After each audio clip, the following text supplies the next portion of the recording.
Welcome back! So on a previous video of mine, I tried ICM photography for the first time, and this was the results. I was happy with how they turned out, but I did not like using the Tamron 28-70 lens for this style.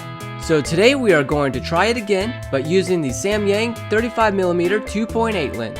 And just look at the size difference between these two lenses. It will be much easier and less stress on the camera to whip the Samyang around. I also have a Hoya 10-stop ND filter for the Samyang to achieve the same effects as last time. And I also learned from last time that I would rather have a hand strap than a neck strap, and I should also remove the extra strap connector on the side so it doesn't constantly hit my camera.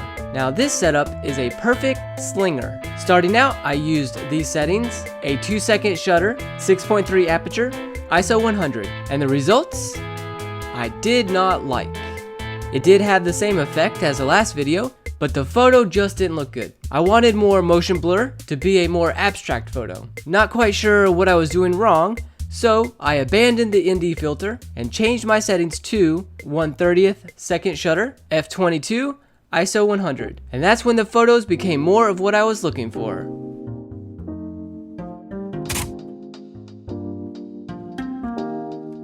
With 1/30th of a second shutter speed, you can see that I have to whip the camera almost immediately after clicking the shutter to get a photo like this. Sure, you could accomplish the same type of blur effect in Photoshop, but it's really fun to do it in camera. The most fun part about this is that I don't have to care about my focus. You can see that sometimes I don't even wait for the camera to focus on an object. I just point, click, whip, and try again.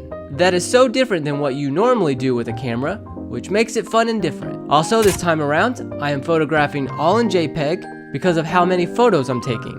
I would say that I spent at least 30 to 45 seconds each sitting just taking photos like this before stopping and looking at what I got. And maybe there was one photo out of that set that I would want to keep. That's a lot of photos to have as RAW, so JPEG is much easier. Of course, try all different types of whipping.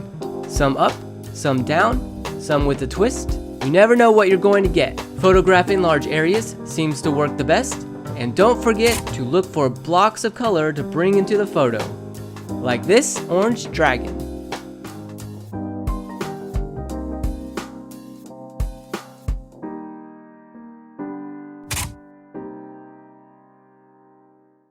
I like how these photos turned out. I would say number 10 is my favorite because I know that's really a dragon.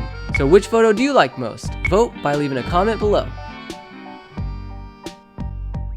And here we go, let's use our Fujifilm Instax printer to add these to the photo album.